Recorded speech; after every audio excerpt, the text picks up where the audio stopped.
Welcome back to my next video, which is going to be a DIY guide to checking and adjusting your valves.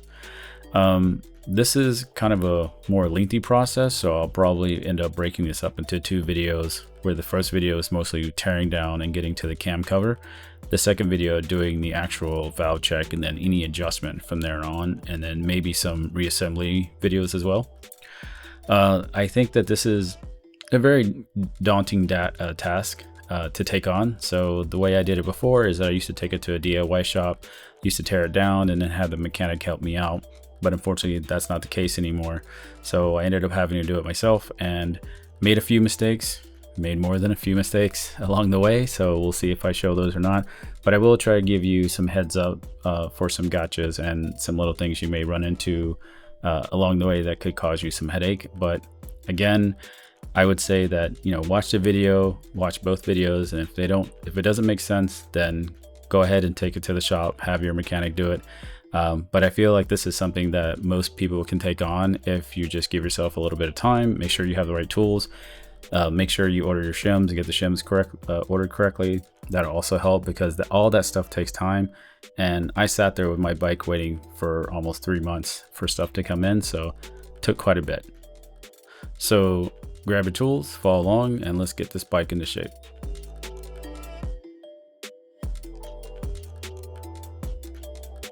So the next item we need to do is remove the battery. So grab a key, unlock it, remove the seat, put that to the side. And with the battery exposed, we can now disconnect the retaining band and then remove the negative terminal first, and then remove the positive.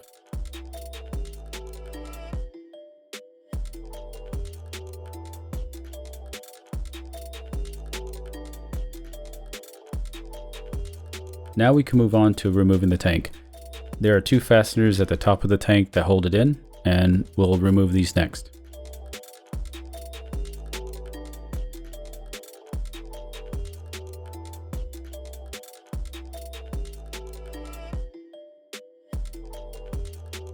After I've put those two bolts aside, I'm going to suspend the tank. Underneath the tank, there lies the evap lines, the connectors to your fuel pump, and the fuel line itself. With the tank still suspended, we can now move on to releasing all the hoses and the clips and the main fuel line. The fuel pump connectors are just held on by clips. You just hold the tabs, then they pop off. The hoses are pretty easy to take off. You just wiggle them back and they'll slide off.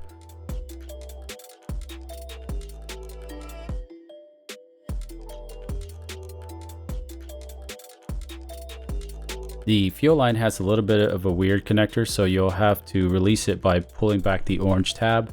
It'll release the two prongs, and then you'll pull back on the black connection, and you just want to easily walk that back off. It will be a little snug, so just give it a little bit of time and don't do anything too silly because you might break it. So with all the connections and fuel line taken off, I'm just going to cap off the main fuel line because I know I still have gas in the tank and I don't want any other fuel to dribble out. There's only one retaining bolt left. It's a longer bolt and it's only threaded on one side of the subframe. So as you start to release the bolt, it'll start to spin after a certain point. So you can just grab a pair of needle nose pliers and pull the bolt out. There's also a sleeve that's in there that may not come out with the bolt. So once you remove the bolt, just pull out the sleeve as well. So now that we have the bolt removed, we can just lift the tank up and set it aside. Be sure to prop up the tank when you lay it down because the fuel line is plastic, and if you lean it on something or you just put something on top of the tank, it may crush it and snap it, so something you want to be aware of.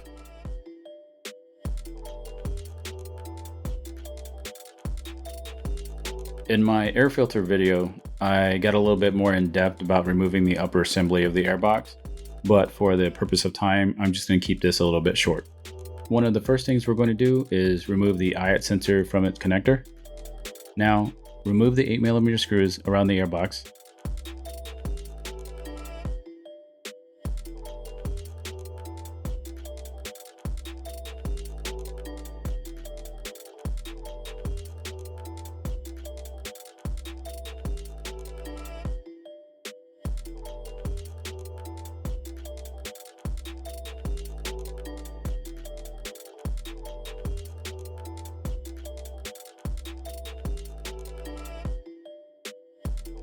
Some fasteners are under the ECU harness, including a torque screw holding another connector to the airbox.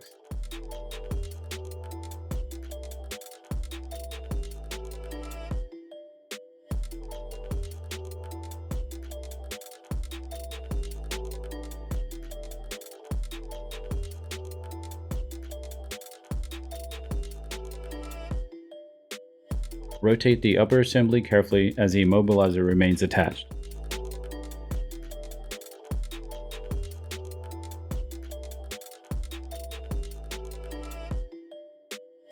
Using a pick, you can disengage the connector from the metal bracket.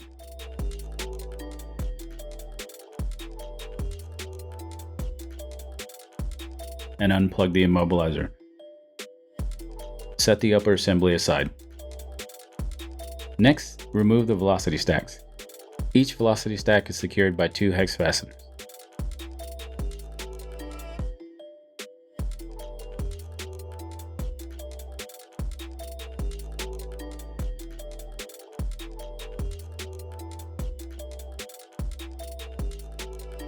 Then, remove the main bolt.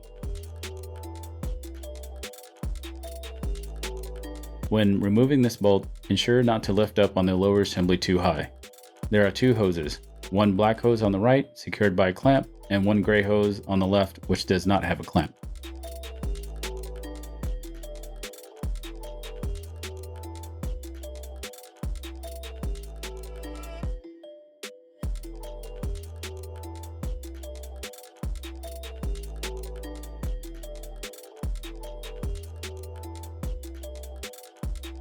So next up, we need to remove any frame sliders you may have. If you don't have any, then you just go ahead and move forward. What we're going to do is remove this bodywork up front. There are a few screws that are hard to get to that are on the back side, and there are a couple of plastic screws on the back that you don't need to remove because it comes off as one assembly. I do have some aftermarket turn signals, so my process may be a little different from yours. So this first frame slider nut, we don't have to worry about it because it breaks off pretty easily. But the second one has a lock nut underneath or behind it. So we'll have to make sure that we put a wrench behind there so when we go to break it, it just doesn't spin continuously. So if you are removing your frame sliders, what has a tendency to happen is that the frame will shift a little bit. So trying to get those bolts back in may be a problem. So I just end up putting the bolts back as soon as I release them. I also forgot to mention that the OEM frame sliders, which are awesome by the way, they both have spacers on them, so I forgot to mention that. So when these big blocks fall out, that's what it is.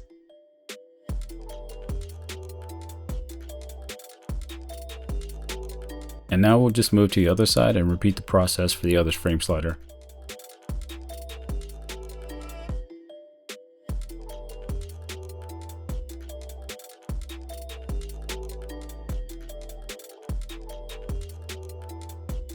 Since we're on this side of the bike already, I'll start with this bodywork first. I'm just showing out all the bolts that are easy to get to.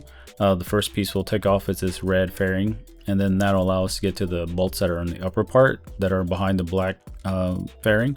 And then once we get those released, we'll get to the small nut that connects to the radiator down below.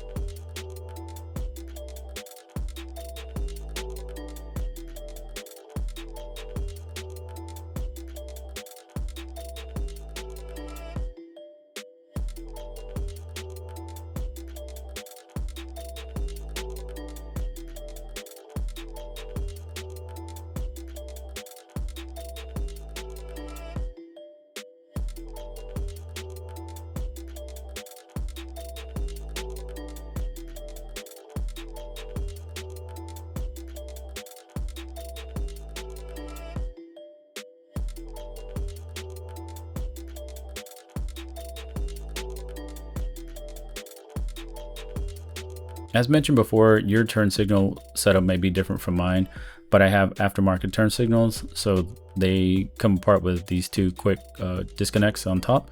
And once I disengage those, I can move the fairing away from the bike and set it aside.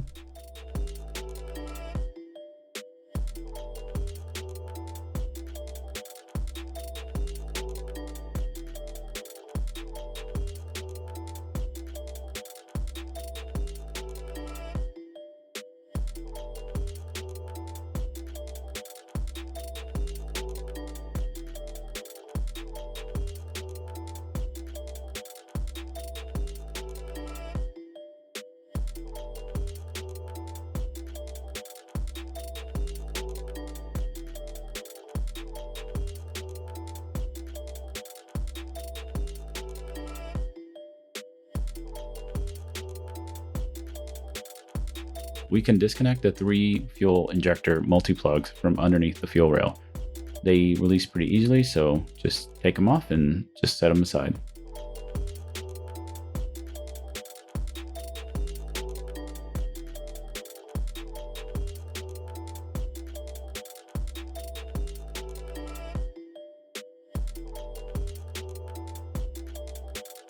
So next on our list is we need to release the throttle cables. To remove the throttle cable assembly, we need to release the throttle cables from the throttle cam. At the throttle cable housing, there are 2 Phillips screws we need to remove. These screws are on the back of the housing.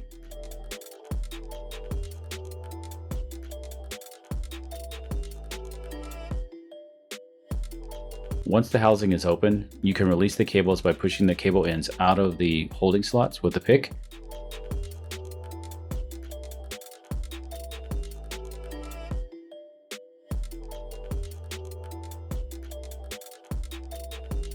And then you can put the housing aside. So now we can release the cables from the cam bracket connected to the throttle body assembly. These are held on by 8mm retaining jam nuts. Just like before, once the cables are released, you can use a pick to push the cable ends out.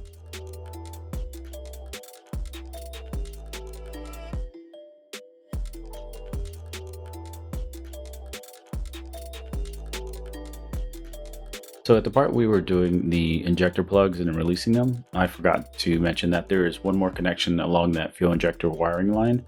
It's to the throttle position sensor on the right side of the assembly. So we can just go ahead and disconnect that now.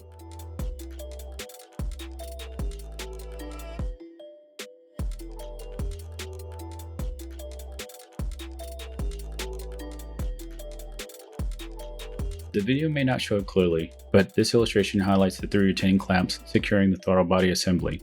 The left and the right fasteners are accessible with a standard hex key. For the center fastener, you'll need an extra long hex key or an extension.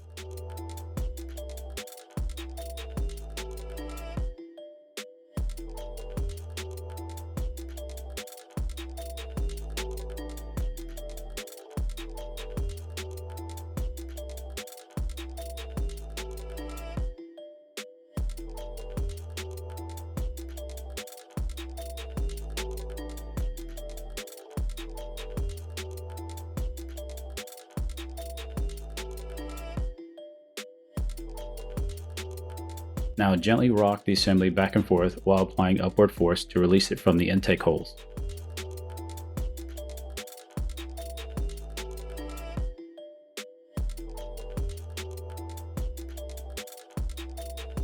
After detachment, unplug the evap emission hoses. The main fuel line can be left connected or removed.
The final thing we need to do at this point is cover up the intake holes. We don't want anything falling into the engine at this point.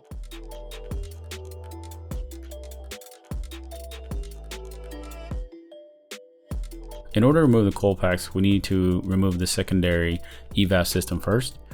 We can begin by removing the plugs for the coil packs.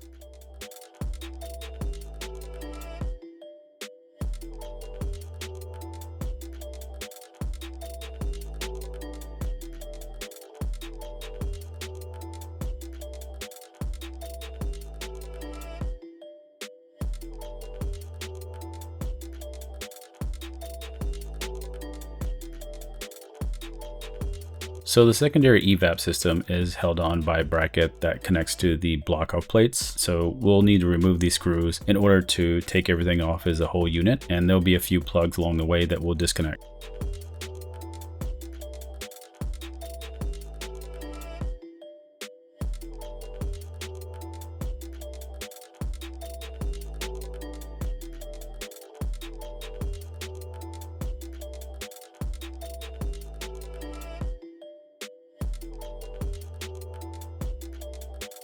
Just be mindful when you get ready to remove the evap system that it still has connections to it.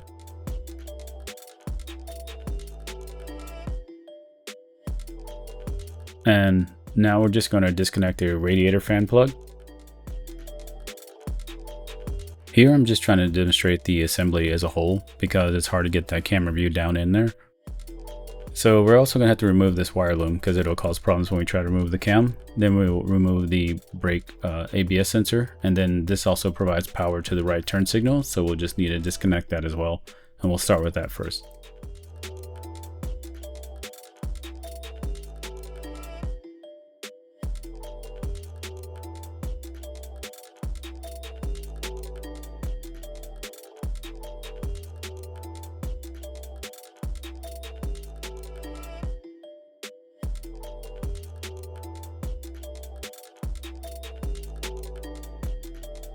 Now that we can release the coil packs, I usually use an upward force rocking motion to get them out, but if yours are pretty tight, you can use a zip tie method. And we also need to clean up the area so that we don't get any dirt into the engine, and we can't really get rid of this plastic bit until we release the radiator.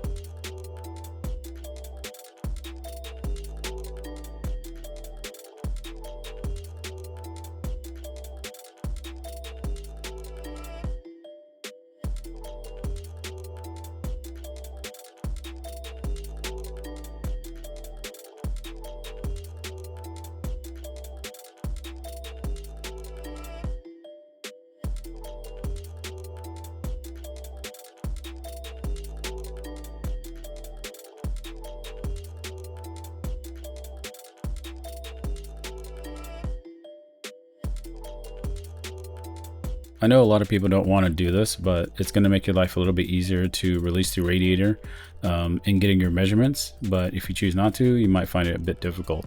So there are a couple bolts up top that we need to release. We're going to release the top and bottom hoses for the radiator, let some fluid out, and then there's one more bolt down below that we just need to loosen up so we can slide the radiator forward and let it hang.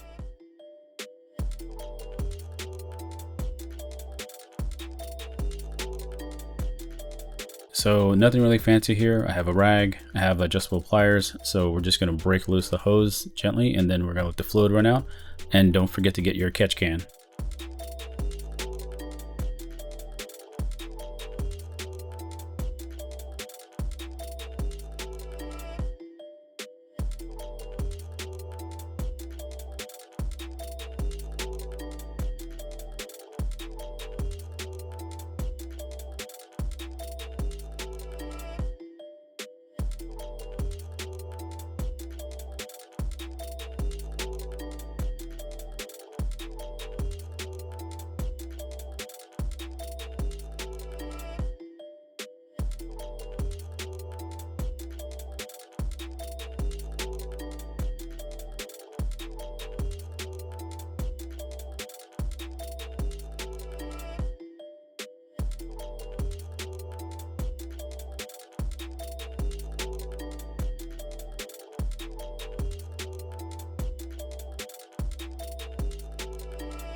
So now that we released the radiator, we can remove this plastic dust cover.